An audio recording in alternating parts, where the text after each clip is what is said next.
5:30 when there's one. I know. Let's go. Oh yeah. See, there's a huge mission. Right, yeah. Two of them. I'm bad with just. Maps to take. Okay, we're good. Oh, geez, I wish. Yeah. Okay, good evening. Welcome to our city council work meeting for Wednesday, June 11th. We're going to get started with 1.1, review of this evening's agenda. Any changes? Okay, seeing none.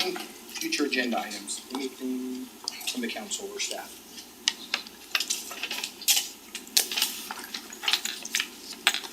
Okay. Seeing none. Council discussion of future citizen recognition. Do you want me to talk about the Grand Marshal? Yes, please. We had 2 submissions and I made an executive decision. So you can talk to HR later. But Thea Hamilton is our selection for Grand Marshal. She's 97 years old and served several years on Salt Lake County Planning Commission and County Commission. So we're excited to have her. That's really cool. Yeah. Awesome.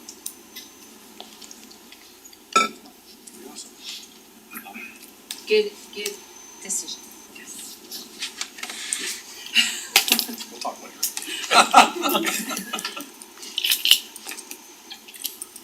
Okay. Moving right along, 2.1, city status reports. First of all, Trevor listening.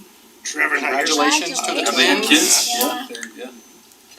Healthy and everything, Far as from what we we know. heard.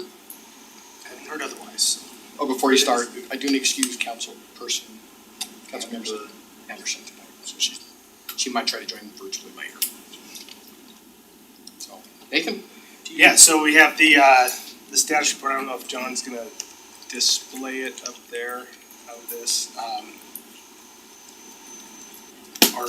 We're actually starting to see an uptick in our building permits as Olympia comes online. That's really kicking up. Total, we're starting to, and you'll notice we're tracking duplexes, internally used townhomes. We're trying to break that up a little bit more as different types of products are coming into Harriman that we haven't traditionally tracked in a way. So, and then if you look on the sales tax, we did at the previous year line. Yeah, yeah, thank you, that was Saw great. that. If you look at that, you'll see where we are kind of getting that roller coaster effect. Where 1 month will be up and then versus last year, and then we'll drop, and then we're up. So it's kind of it's been a strange vibe. We have the trends are just all over the place with what's happening with sales tax. So Has any of we it to continue do to track it. reporting times or anything like that? Are they consistent about how they? So I had a conversation actually with another city who had been meeting with the state, and they think they're dialing that down so it'll be more consistent. It has not been consistent, but I think these ones often when it's inconsistent, we'll see some of our payers, like 2 of them will show up in 1 month or they won't show up in another month. Yeah. And we didn't really see that this time. Maybe one of the payers was doing that, but the dates all seemed to fall. So we're not sure what happened with this one, because we were up significantly, but we were down significantly the month before. So if I had to guess, I think we'll be down next month. That would be that's how the Up, trend down, has up, down, been. up, The trend has been up, down, up, down. So on that second White page there. roller coaster? So that's where we said Another we did rickety. we did see the change. That's We did see the change with our population, so officially with the state, we're now at 62,352 good. individuals, and so that changes that population dynamic a little bit. So, No, but thank you for adding the other, it's a nice comparison. I'll pass it on since I don't know how he did it, so. He's using something called R and Power BI, so I just let him do that for us. So Sounds like a pirate app. it does. Oh, man. We're all so tired. It's been long. We're just getting started. Okay. Any other comments, questions? And that makes sense with Olympia, I was wondering if your son is adaptive, but about.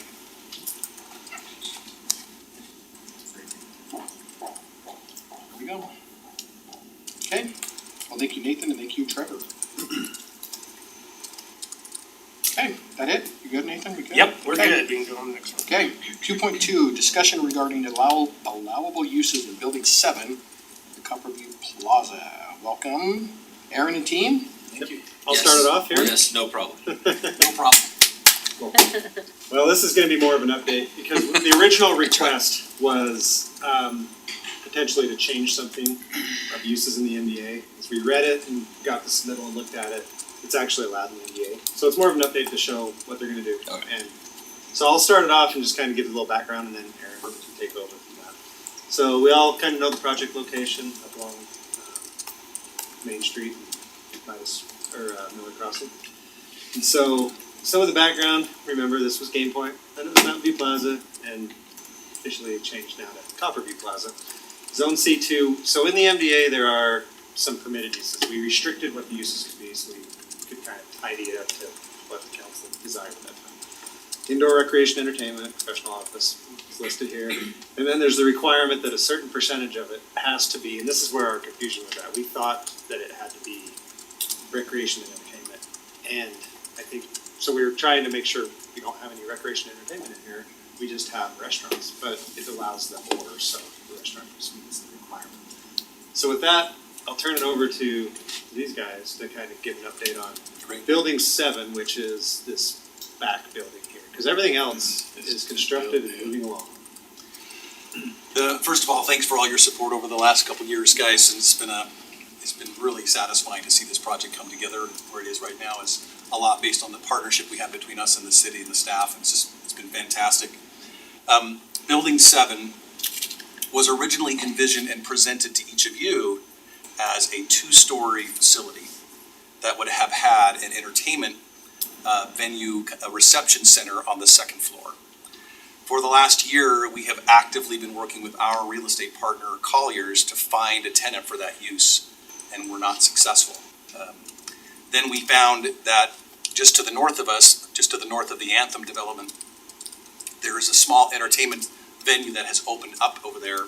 It's more oriented towards family eating activities and that kind of stuff, but gaming. But it does accommodate weddings and other types of activities, and that just kind of blows up the P&L for other other venues that would like to work in that area. So it's just blocked us. Really the only other potential use would have been office or medical, and we just didn't feel like it fit to the context of what we're trying to create there at the Copperview Plaza. So we've made the decision to shift our focus and only do a 1-story, but dedicate that building to a dedicated restaurant use for one tenant. So it's 8,000 square feet that will be dedicated to a sole tenant. And we already have that tenant in mind. I'll just share with you that we're in active conversations with a restaurant called Dally's Soup and Salad. And they have a facility over in Sandy. They're doing very well. It is a higher end quality type of restaurant that we're pretty excited will come to the area. And they're interested in all 8,000 square feet. And they like the design that Blake and Davis' team have put together, and we're pretty confident we're gonna get that signed. But before we can proceed, we understood that we needed your permission to make this change, and when we discovered this thing about the MDA, that it's really more of an update, but we'd also just like to know that we're in alignment with the council about where we're going with this, because it's such a significant piece of our project, 8,000 square feet dedicated to single tenant restaurant use. So I'll just stop there and see if there were any questions from the council members that you may have had about what you'd like to do. You're supposed to be a council meeting. I'm supposed to wake up. It's time you leave your house. No, it's supposed to be at 5:40 a.m. Is it dine in? Yeah, sit down. Sit down, dine in. It's I 8,000 don't- square feet. Good space. Yeah, no. Good space. And The community is excited about this. yes. There are rumors out there already. Are there rumors already out? Oh, yeah. I wonder from who. No wonder, yeah, I wonder who started those.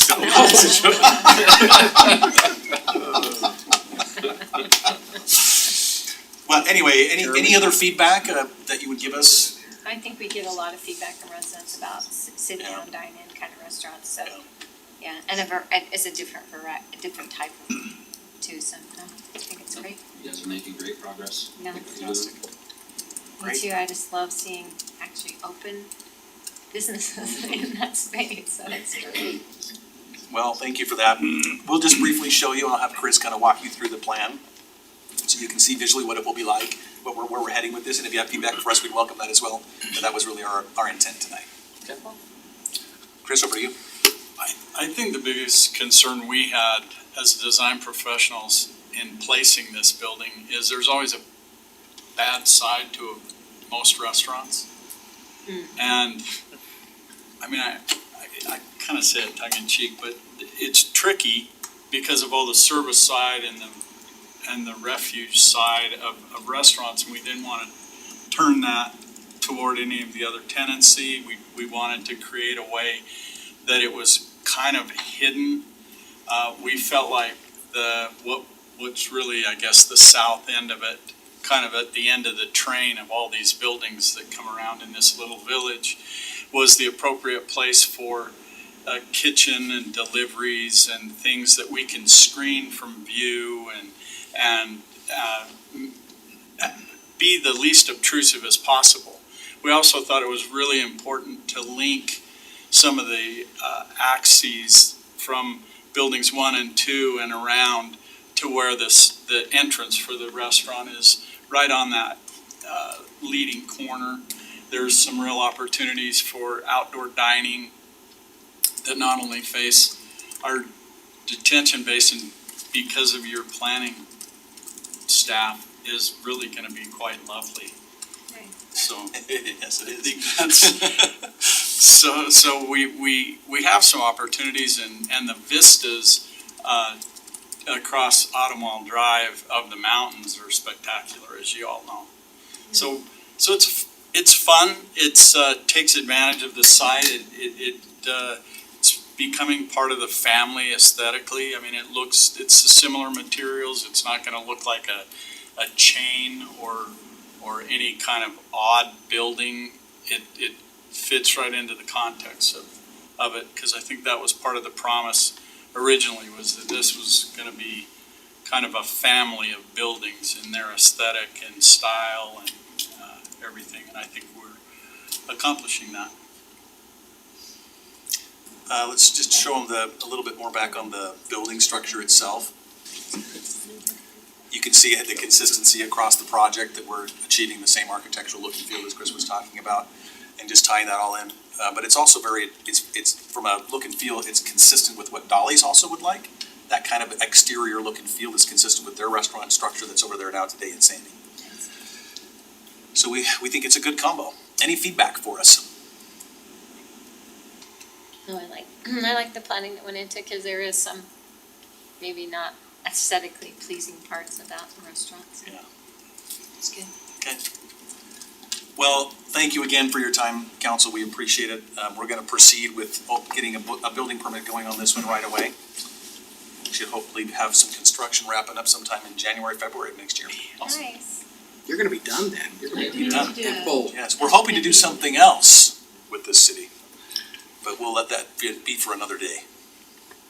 Glad. Yeah, I walked that whole site, those buildings are nice. We want that so bad. We need to be patient, and we'll work through that with you guys. You never. It's so great. Okay, well, thank you so much. Appreciate it, yes. Thank you. Have a wonderful evening, guys. Appreciate it, you guys. Thanks a lot.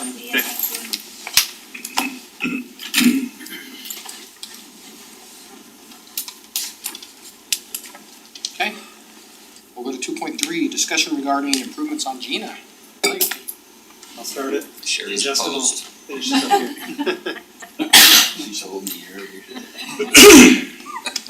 Alright, Gina Road, our favorite topic. I think I've been talking about this for 12 years. As long as I haven't. So, we kinda know where it's at. And here's a little background history. When it was annexed in 2009, the city started maintaining shortly thereafter. Then we learned how the subdivisions work. It's always been a struggle, because the fire marshals always said if you have dirt roads, you're gonna have to put fire sprinklers in your house.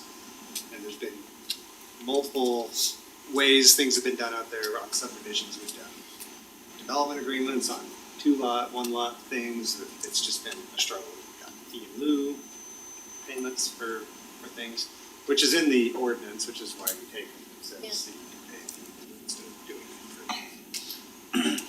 But that's never enough money and it's always collected and then you build it later. It always costs more later. Things changed quite a bit in 2021 when we built in Houston and constructed it. It's about 1/3 the length of Gina, so it should be 3 times more, but it's like 5 times, 10 times more inflation, cost of improvements. And then engineering has completed the design for Gina, and then in 2024 we finished 7-3. So Gina is like the last holdout for those base area for getting improvements. The traffic study results were pretty telling. The counters went out on, I remember this, I think it was May 20th, and then counted through May 28th. So we counted for 8 days. That included Memorial Day weekend. So we kind of could see where things are at. But the average daily traffic is pretty low, about 200 vehicles per day. Your 85th percentile speeds, pretty low as well. I've got some other graphs I'll show you here that kind of break it down by day and speeds, that you can kind of see more granular data. But yeah, the average speed's sitting right at 18 miles per hour. And all the concerns we've recently learned, this is a popular spot the kids are talking about to go drifting. We've always known there's no sidewalks. That's why Houston was completed for the safe walk route, and the school changed the boundaries, so the safe walk route pushed a different way. That was awesome. And then, yeah, we've had dust complaints. There's a couple of residents that are frequent callers about dust in this area. Justin will talk a little bit about how we can mitigate that in a little bit. And then rideability, I think you can kind of see here, it goes through phases of being good and bad. When our crews hit, it stays good for a while, but dirt roads just require more maintenance. You just can't let them just go, so. It's the first, like when you transition from the asphalt to the dirt, it's just like, it just rips your front end out. Speed control. Yeah, exactly. Drift. Speed bump. So here's some data from the counters. So this is showing on this side the average speed, and then we have the time of day. So you can just kind of see at nighttime it dies down. And so this Monday evening, we had someone going 40 to 45 miles per hour. But for the most part, everyone's kind of staying in this right around 30 to 15, right in there. Do we know direction of travel or no? Sorry, I'm just kidding. We can break that down. This one doesn't break No, that you're down. fine. This one's called outgoing, and I don't know which one outgoing was. It's been half the day. The next graph kind of breaks down and shows your number of vehicles and then the speed per number. So you can kind of see right at that 18, that's the average, that's also the most. So somebody's going 41, that's someone out there. Yeah, you had a 41. We did record the max speed was, and I don't know if this was a misread on the counter, but we got a 61 mile per hour. That had yeah. So I don't know. It also breaks down, we had 3 motorcycles and 444 over the whole count of medium vehicles, which are sedans or normal cars, and then some trucks. There were 20 trucks, so there might have been construction vehicles or something driving out there, dump trucks. Yeah, I know that, that construction places on that road sometimes drive on that road too, and I don't think they're supposed to drive on that road. It's supposed to be, yeah, it has They a should gross be vehicle going weight, that but yeah. We don't have. I've driven it designated down a truck couple counts, times. So, Yeah. I don't know if there's any- That might be the truck count, or there's just trucks that on there. So it was pretty telling. The counts are pretty low and the speeds are pretty low except for your outliers. And any improvements, you're still gonna have those outliers. You're still gonna Sure. speed. You might get more of them, but then it's just an enforcement or we chicane or do some things to control the traffic speeds. Little engineering, a lot of enforcement. And a lot of education. We have been doing some enforcement out there, so somebody was pulled over the other day. So I'll turn it over to Justin there with the maintenance items. You can just keep the clicker if you want, I and just I'll don't know what to change. tell you what to do. Yep. So we've explored, some different treatments. Obviously, magnesium chloride is the most popular and most used on these types of dirt roads. It'll help with dust control, and then it also stabilizes the material, so it doesn't displace as much. We actually have a contractor under contract now. They're planning to have it make the application towards the end of this month. So we have an application planned. And depending on when these improvements are done, we'll continue to do that at least once a year, potentially twice. The more we do it, the less often we'll have to. So next year we may have to make 2 applications, but right now we'll do the one this summer and see how well it works. So the other improvement we're looking to do now is there's some inconsistencies with the current signing out there. On the west end, there's a certain type of signage, and on the east end, there's not as much signage, so we're gonna match those to where it has a pavement ends. The speed limit will still be 25 because it's a local residential road, but we have advisory signs that, we have one on the west end now that advises 15 miles an hour. Excuse me. So we'll match that on the other side, on the east side. So we'll be working on putting those up as well. Now, in that meeting a couple weeks ago, they were asking what kind of treatment we do or forego the treatment. Is that different than what we're proposing or have done in the past? So we haven't done any type of treatment like this. This will be the first time we've used anything up there. We have done grading, we'll go up and maintain the potholes as often as we can get up there. In the wintertime, it's worse, but it's more difficult to maintain them in the wintertime as well. But we haven't done a type of treatment. We have discussed it, but that was around the time that so the last time we brought this type of treatment was just before we were ready to go out and start designing. And at that time, the treatment we were looking at was a little more expensive than the one we found this time, and the council wanted to forego that because they didn't want to spend, it was around $10,000 or $12,000. So they wanted to forego that if we were gonna build the road. It seemed like we used to do it like years ago, didn't we treat it? I don't recall ever using any type of treatment, but, When we started maintaining it, we didn't treat it. no. We did go through last fall and regrade it, recontour it, and put asphalt wrap material that was pulled off of 73. And that is, I think, in my mind, improved the road quite a bit. It's washboardy still a little bit, and some potholes are forming, but much less than before. Yeah, I agree. They're not near as deep. So looking at the improvements and the costs, so we have a 49-foot right-of-way, and that's, our typical is 53. And so we came back to the council when we were going through the design and looked at different options, and the council settled on this. It's similar to what was done on 7300 West and McHouston, as far as pulling the sidewalks in next to the curb and eliminating the park strip.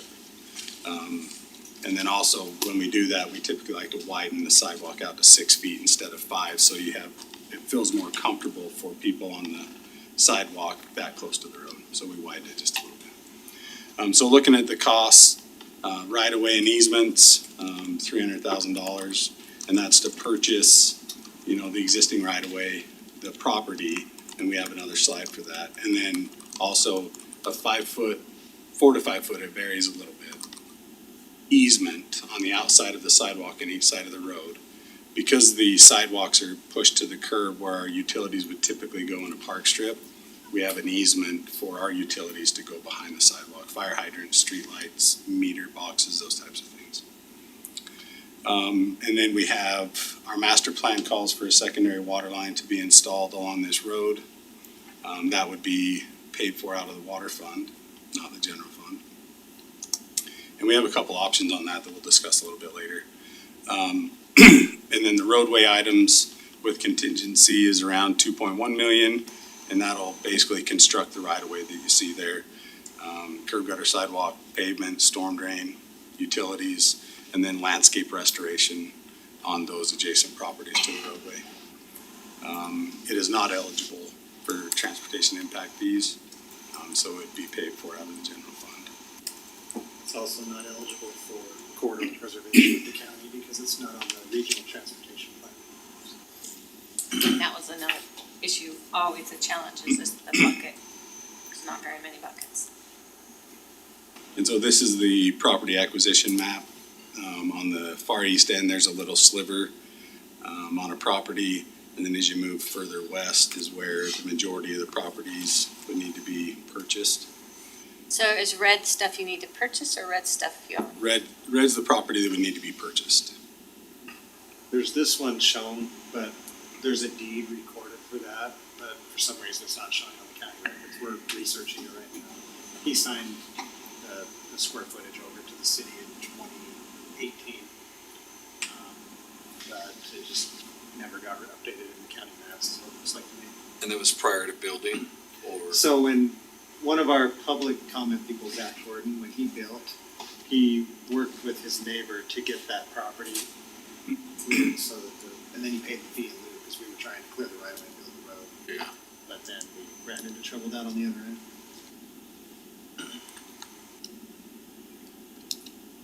So where's the, sorry, go back, where's the log cabin house? Is that one on the, Yeah, it's kind of right there in That that one. one curve.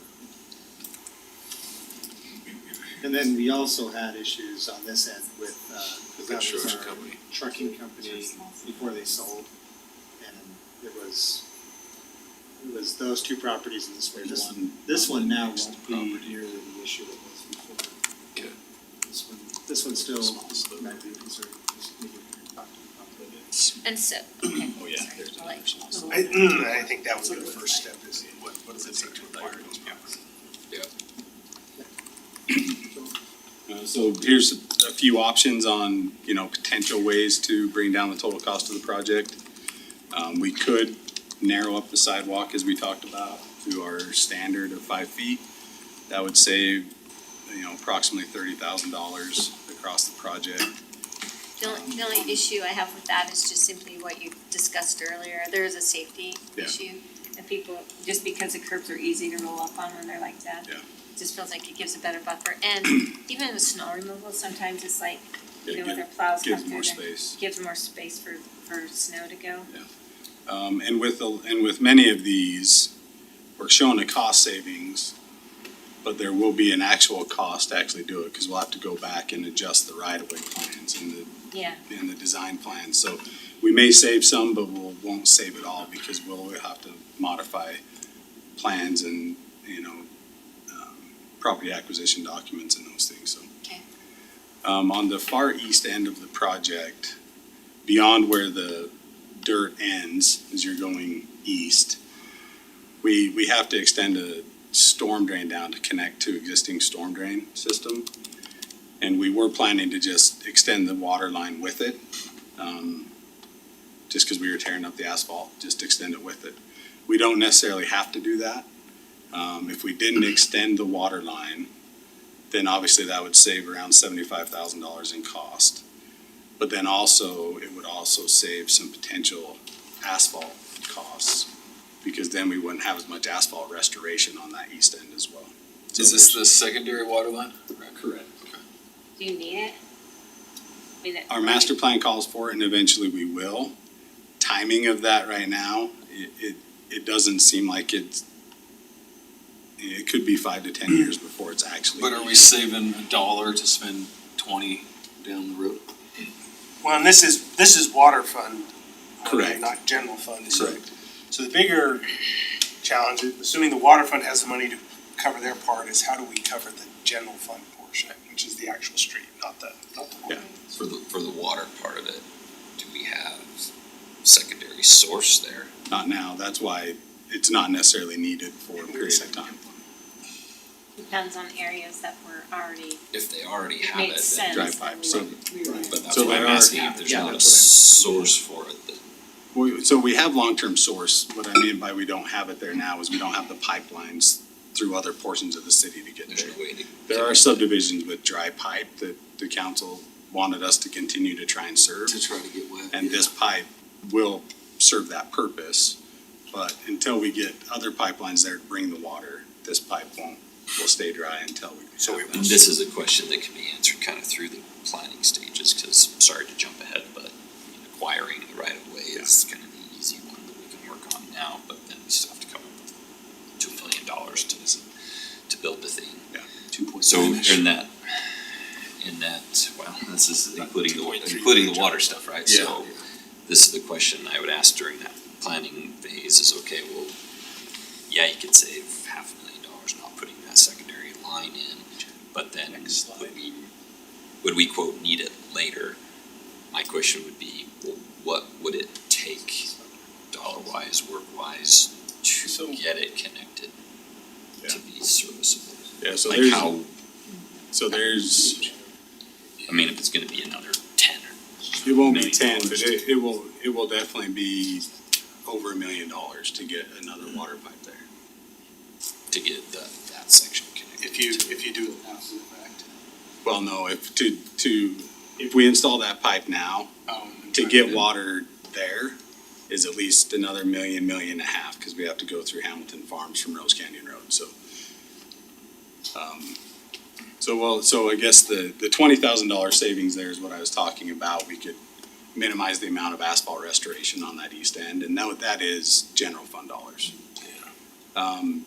We allow, right now we're calling for, reinforced concrete pipe for the storm drain system. We do allow, what's called an HP storm, which is a polyethylene material. That would be a little bit cheaper. We could potentially save around $10,000, on material costs. So you're looking at a potential total cost savings of, approximately $135,000. The other option, instead of just eliminating a portion of the water line, is eliminate the whole thing. We have other options. Like I said, it's probably 8 to 10 years before we get it there. So we could potentially reroute it through another future development further north. Is that water line gonna be in the asphalt or in the easement? It's in the asphalt.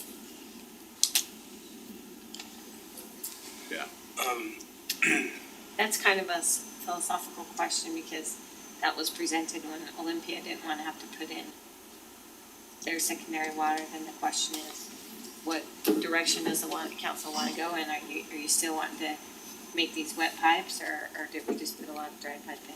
Yeah. Maybe use it for conduit later. And that's my line of thinking, right, is, That's the bigger question. yeah, Cause even if it's coming out of the water, it's still coming out of it's still something, money. our pocket, Yeah. yeah. I do love the 56 water line though, cause it's slowed down traffic quite a bit right now. It's actually beneficial, so. Keep the construction coming. Well, I think, I don't know, it makes me wanna think redesign on some roads, like, or do something, right? Repainting, repaving, but, yeah. Yeah.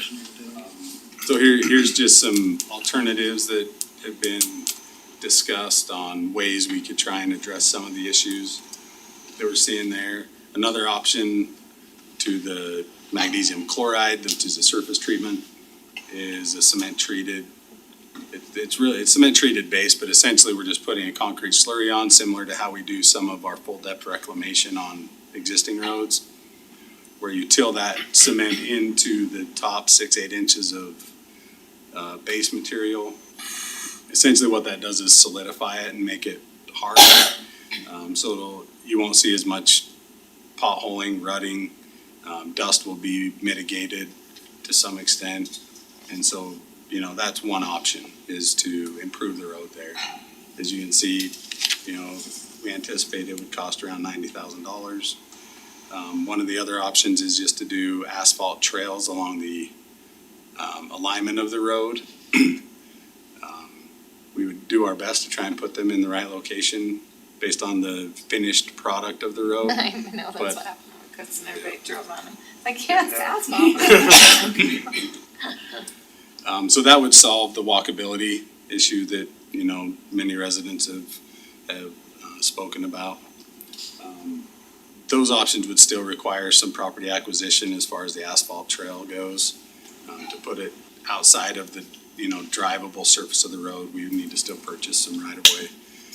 So those are just some alternatives to consider, if we don't go through and build the road.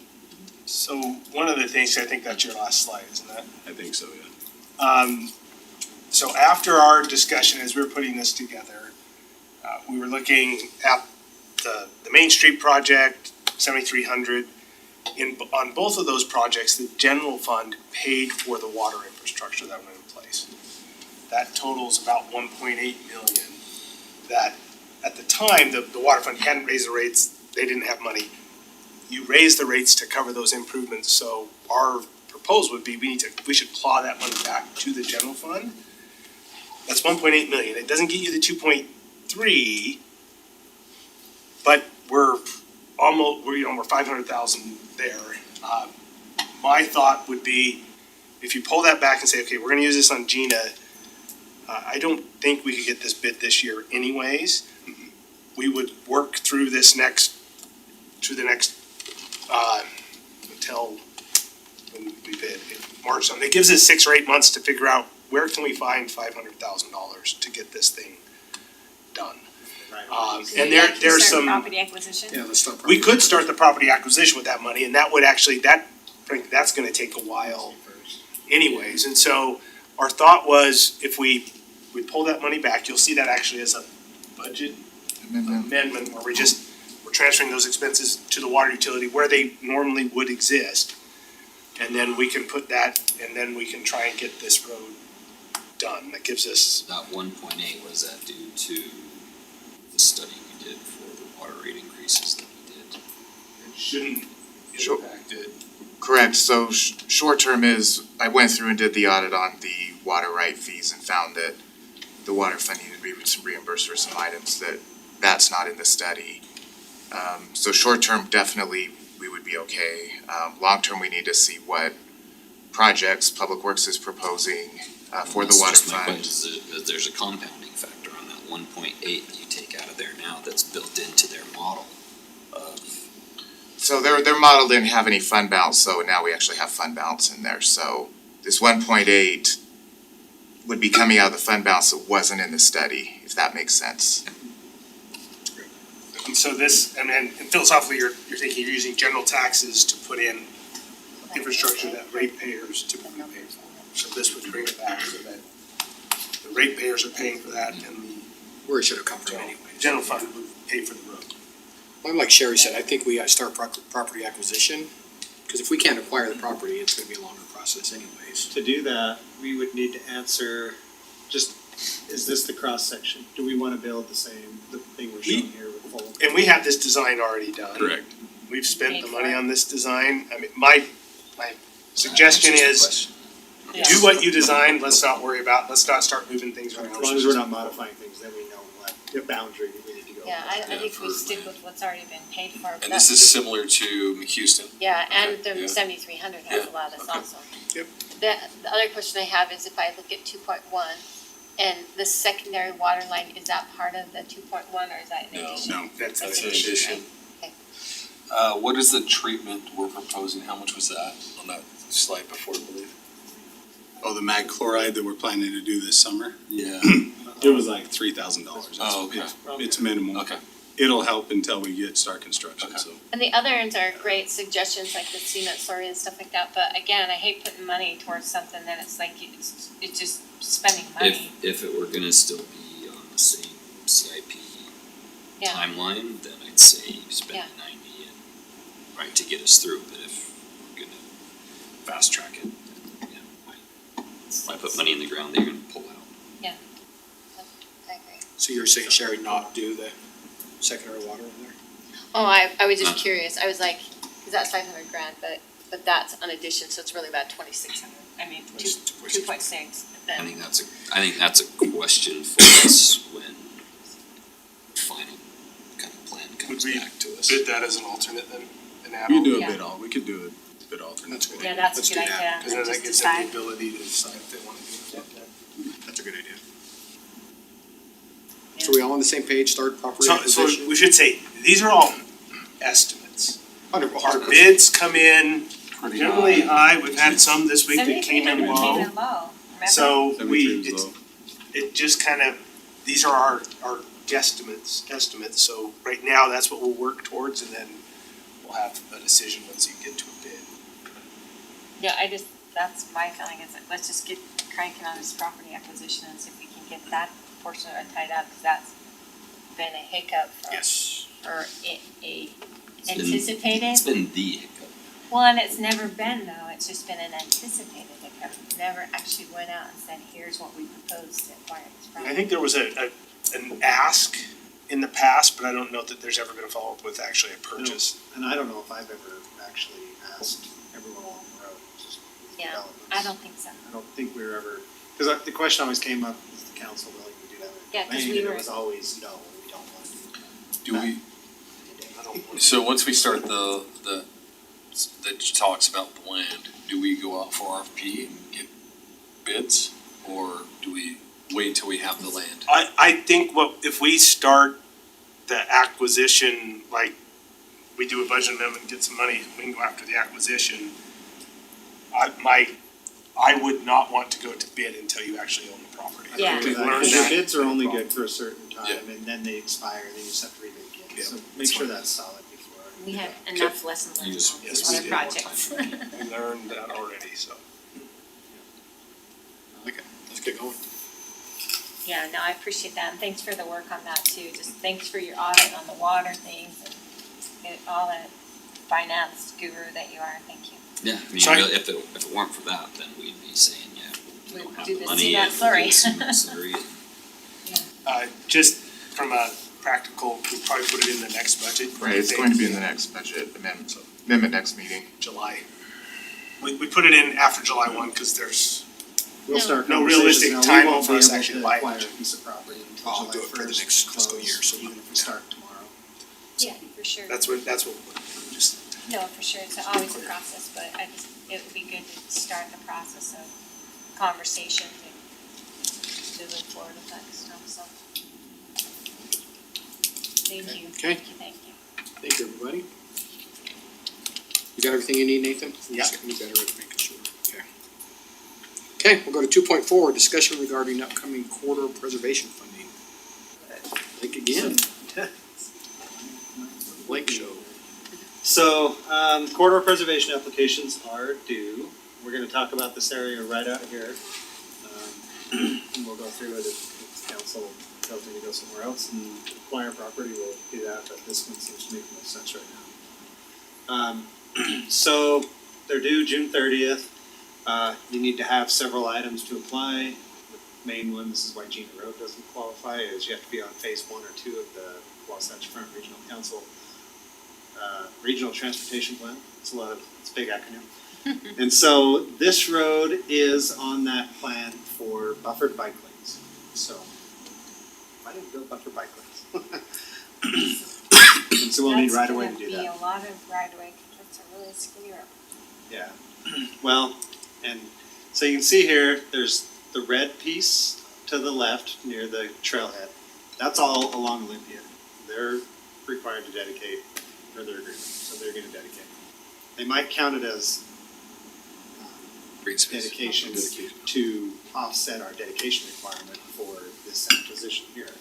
And then the blue space is along Hidden Oaks, and they're also required to dedicate. So the only piece we're talking about is down here, so we can zoom in on that area. Let's see, well, this is the regional transportation plan. So these roads are kind of hard to see. Those are the only ones that are on phase 1 and 2 of the RTP. So those are the only ones eligible, and some of them we've already acquired the right of way on. So, and actually this part right here is UDOT now, so UDOT's not eligible, because they have their own corridor preservation fund, so they don't do it by the county. So anyway, that just goes to show what's available to apply for. And if you see any roads on there that you'd like to acquire right of way for, that we don't already have, I think we already have all of them except for this one. So that's why this one makes sense. See, so this is a highlight of the area. This is where it gets kind of interesting. So the dashed yellow and black line, that's the city boundary. There are 4 properties here that reside in High Country Estates. Their property goes across the road in a few places. And so that's why there's, the road's in Salt Lake County, but we need to acquire it to widen it for a Harriman project. So I've talked to Salt Lake County. They want us to apply for this right of way on behalf of Solid County. They'll get us a letter of support, which gives us more points for our application. And then after we do acquire it, we'll annex it in to Harriman, and then the road will be all in Harriman. So there's a bunch of steps in this process, but So have the Harriman Road going through the county, cause that little piece is always gonna be going north. yeah, they'll always be out there, so. We've already actually started talking to these residents. We have an agent working on that right now, just to see if they're willing sellers, if they wanna play ball. If they don't, then it's a whole other process. That'll take a long time, but anyway, the purpose of this presentation was just to make sure the council is okay with us applying for this piece of these properties for corridor preservation. So that's the presentation on it. The hope is, we'd be able to get funding, from an outside source. We have a few developers working on that right now, and that would widen this road and Harriman Boulevard all the way around. So that's the hope. So there's, the agent that's talking to these residents is saying there's no guarantee the road's gonna get done. The city doesn't have funding for it, so we're hoping to get outside funding to accomplish it, but we need the right of way to even go out and chase that funding. So are there any concerns or thoughts, or everybody okay with that direction? Yep. Okay, yep, we'll get our It's a application dangerous done. road, I Yeah. think. It's, this intersection is the one we really want to improve Yeah. and, make it safe. Yeah, there's been some pain points there. It's been rough, and I think as the development moves out here and more traffic gets on the road. Even that spot through the county, when you go down in that dip through there, you can't, there's not good visibility, people go too fast around that little curve. There's, I think it's gullying on the south side of the road, you can see the ditch is getting pretty deep on the side. And the jurisdiction that maintains it's the county, and when people get out and hit this one, they have other bigger fish to fry, so. Okay, we'll apply for that and let you know how it goes, and have our meeting. Okay. Thank you, Blake.